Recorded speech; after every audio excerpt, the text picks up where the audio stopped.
D'abord, je le dis aux gens je parle dans l'appareil, carrément. Dans l'écran, je veux dire. Je vous dis, je suis né avec le cordon autour du cou. 3 fois. Et je suis né, c'est ma mère qui m'a dit ça, mais très tard dans ma vie. Et heureusement qu'elle me l'a dit avant de s'en aller ailleurs, hein, parce que je l'aurais jamais su. Et il y a un truc que je comprenais pas, c'est pourquoi je criais. Quand je criais, dans le rock'n'roll, tu sais, ouais, non, je croyais que j'étais puissant. Et en fait, je l'étais, puisque j'essayais inconsciemment de me dégager de cette émotion-là. Et il a fallu attendre longtemps. Si, quand je chantais des chansons calmes et tout, la voix était très posée, c'était bien, quoi. Et c'est tout, tu vois, le traumatisme qui revient, traumatisme pneus, le traumatisme pneus, Michelin.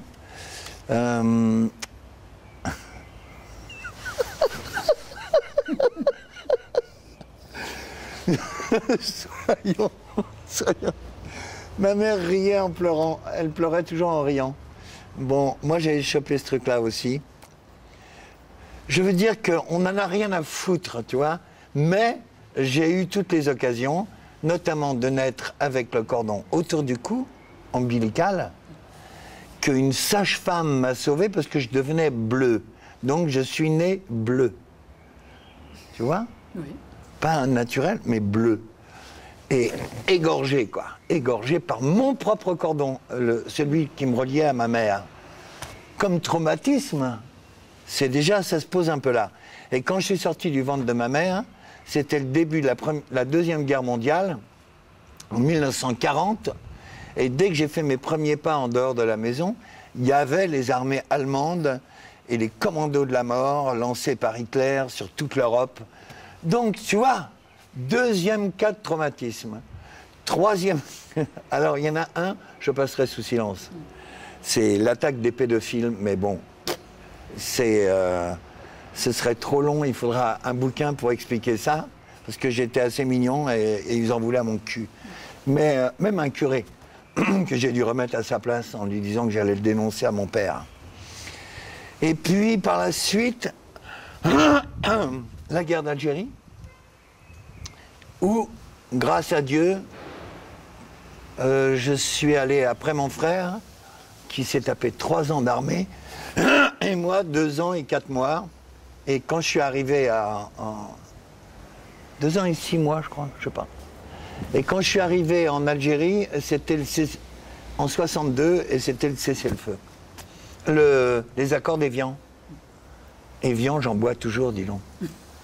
Tu te rends compte, le rapport, le traumatisme, que je suis obligé de boire de l'Évian, et on n'a pas le droit de faire de la publicité, mais je le dis, pour me remémorer les accords d'Évian qui m'ont permis d'échapper à la continuité de la tuerie, quoi. Moi qui n'étais pas du tout pour l'armée, évidemment, et tout à fait anti-guerre coloniale, quoi. Tout à fait. Et anti-raciste. Hein. Tout à fait.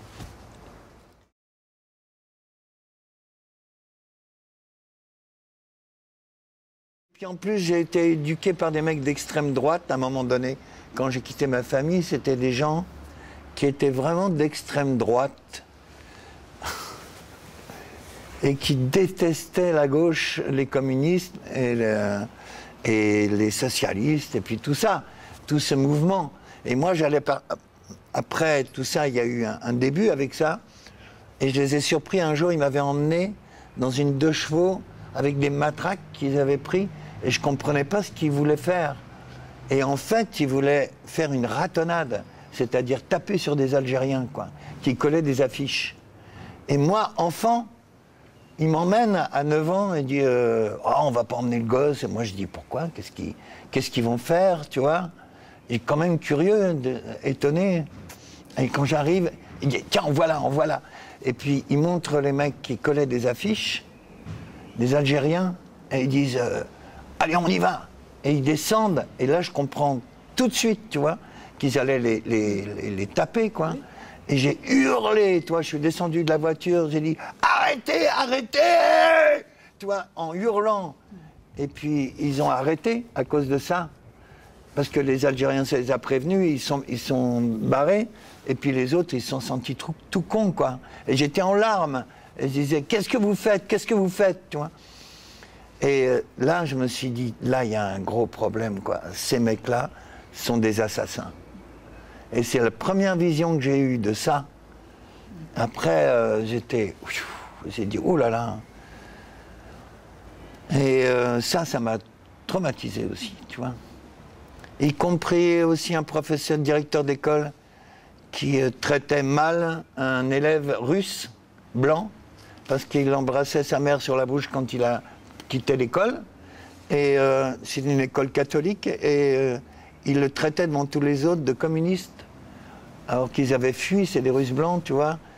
Et lui, il était supérieurement intelligent, cet enfant. Et j'étais son seul ami, quoi. Et à un moment donné, j'ai dû me battre avec les autres en leur disant, vous fermez votre gueule, quoi.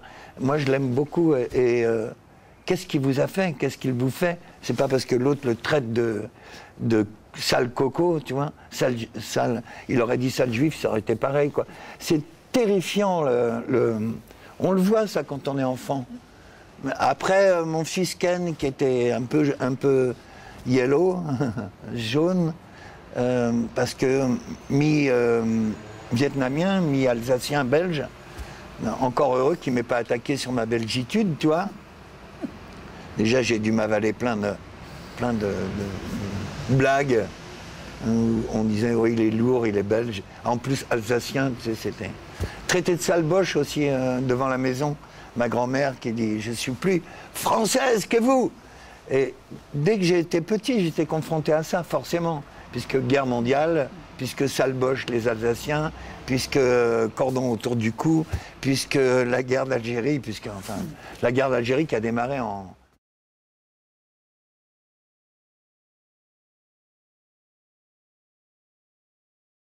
Ça m'a toujours aidé. M'a toujours aidé. Pourquoi j'ai chanté depuis tout petit? Ma grand-mère chantait, mon père jouait du piano, quoi qu'il arrive. Jouait le soir, et ma grand-mère chantait, moi je chantais avec elle. Et chaque fois que je chantais, ça a été merveilleux, quoi. Ça a été une libération intérieure, tu vois. Dès que j'avais un coup de stress, peur, tu vois. En fait, c'est la peur qui rend les enfants... c'est quand il y a eu le bombardement et que mes parents sont montés en disant vite, et ils nous ont enroulé, Polo et moi, dans les couvertures, et ils nous ont descendus en vitesse, et on a entendu une sirène d'alerte, tu vois, parce que c'était les Alliés qui bombardaient le triage de verre, des chargements de trains pleins de munitions des Allemands. Et là aussi, ça a été... Parce qu'après, jusqu'à l'âge de 11 ans, et ça, c'était à l'âge de 5 ans, tu vois. Et jusqu'à l'âge de 11 ans, j'ai pissé au lit chaque fois qu'un avion à moteur passait au-dessus de la maison, le soir, quoi, la nuit. J'ai toujours pissé au lit, quoi. Et je me disais, c'est une honte, jusqu'à 6 ans, 11 ans, 12 ans. Et peur, tu vois, peur, l'angoisse. Alors t'imagines maintenant tous les enfants, tous ces enfants qui sont dans les pays, là, qu'on attaque et que... enfin, tenus par des tyrans, attaqués par d'autres gens, au milieu des feux, enfin des civils, quoi. Comme on était, nous, des civils, en emportant leurs 2 enfants. Et puis je me disais à chaque fois, mais c'est d'une atrocité, quoi. C'est dégueulasse. Comment ça se fait que ça existe?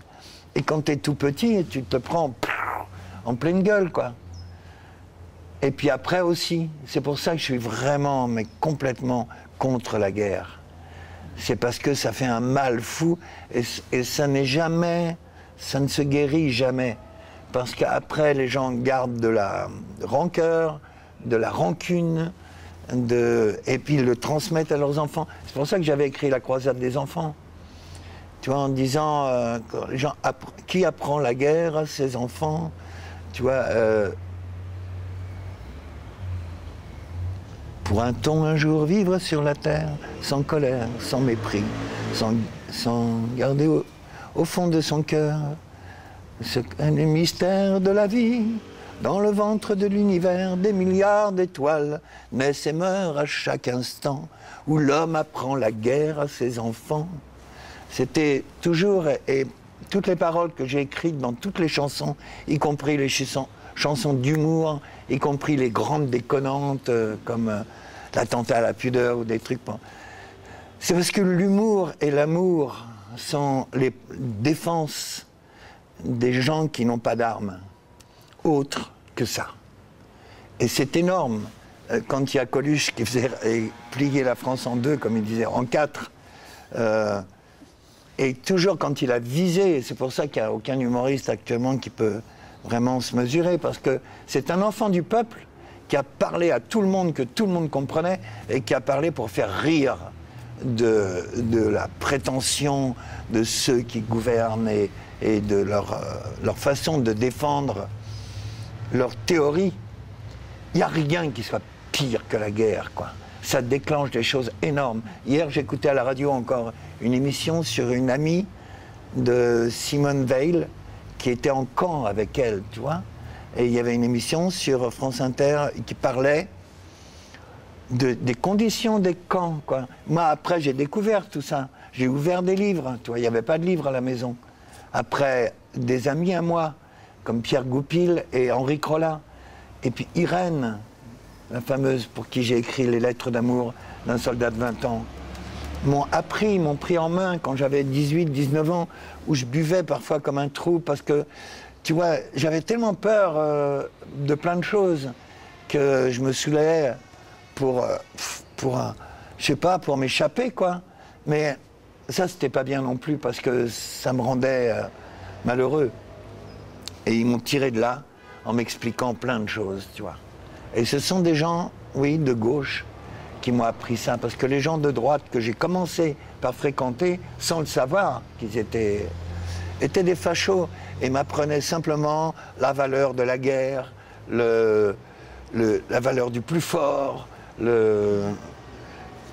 tu sais, les gens qui prennent des mitraillettes pour leur sexe, quoi. Tu vois ce que je veux dire? C'est des tueurs, quoi.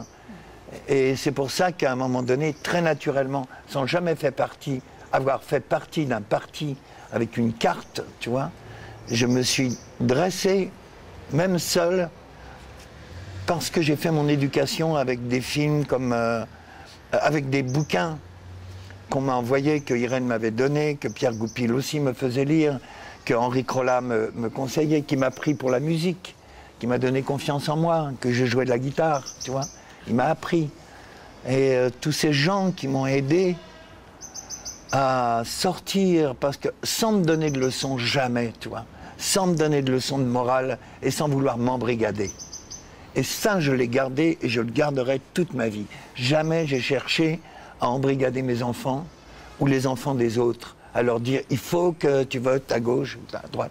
Je leur ai dit écoute, tu fais comme tu le sens, mais tu sens selon ton cœur, et si tu regardes ceux que tu aimes, c'est forcément pas des pourris, et c'est pas des gens qui vont t'entraîner sur un mauvais chemin, quoi. Voilà, c'est comme ça que je m'en suis sorti. Enfin, je m'en sors.